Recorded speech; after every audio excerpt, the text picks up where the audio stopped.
आज आचार्य अकॅडमी 8वं वर्ष कंप्लीट करून 9व्या वर्षामध्ये पदार्पण करते आणि यामध्ये माझं एकट्याचं किंवा माझं असं काहीही नाहीये।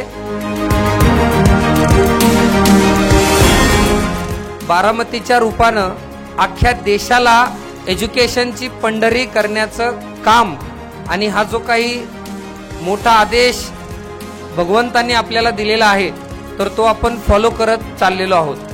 आज भारताचं ज्या पद्धतीनं दिल्ली हे कॅपिटल आहे, मुंबई जसं भारताचं आर्थिक कॅपिटल आहे, तसंच एज्युकेशन मध्ये अख्ख्या जगाला ज्ञान देणारी लोकांची खाण बारामती म्हणून ओळखलं जावं यासाठी अखंड आपण प्रयत्न करत राहू।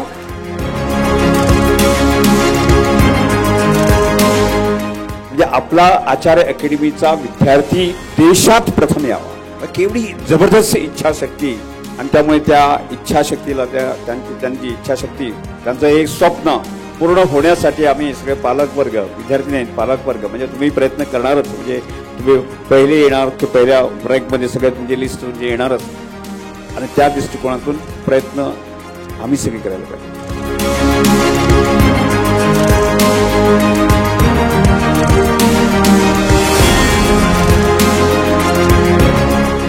आज इथं आम्ही सगळे विद्यार्थी पालक इथं मोठ्या संख्येत जमलेले आहेत। आज इथं आचार्य अकॅडमीमध्ये विद्यार्थ्यांना तुम्हाला प्रवेश देत असताना पालकांचा एक दृष्टिकोन आहे की आपला मुलगा डॉक्टर व्हावा, इंजिनियर व्हावा, बाकी सगळे चांगला नागरिक व्हावा आणि देशाच्या प्रगतीला, समाजाच्या प्रगतीला आम्ही भागीदार व्हावं अशी अपेक्षा आहे आणि त्याचबरोबर या देशाचा चांगला नागरिक व्हावा ही अपेक्षा आहे।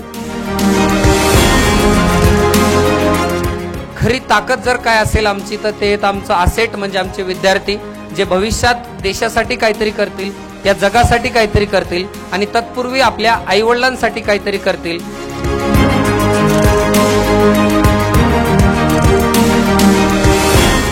बारामती शहरामध्येच Acharya English medium school and junior college Suryanagari ही गोष्ट आपण पुढच्या वर्षीपासून जे आपण आता कोचिंग म्हणून काम करतोय तर या कोचिंगचं कन्व्हर्जन आपण शाळेमध्ये करतोय, जेणेकरून अकॅडमी या शब्दाच्या ऐवजी स्कूल आणि ज्युनियर कॉलेज हा शब्द लोकांना फार आवडतो तर तो शब्द आपण देऊन अकॅडमी सारखंच काम करू।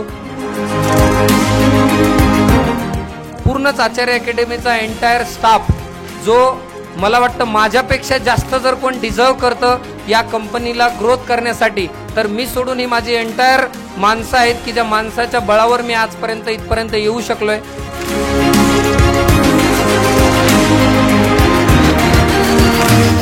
प्रत्येकाच्या विकासाचं एकच गमक असलं पाहिजे की सातत्य, सातत्य आणि सातत्य। म्हणून आचार्य अकॅडमीची टॅगलाईन आपण ती दिलेली आहे, excellence is the key to success. जो पालकांनी विश्वास टाकून आज एवढे विद्यार्थी आमच्या विश्वासावर इथं दिलेले आहेत त्या सगळ्यांचा मी कायम ऋणी आहे, ऋणी राहणार।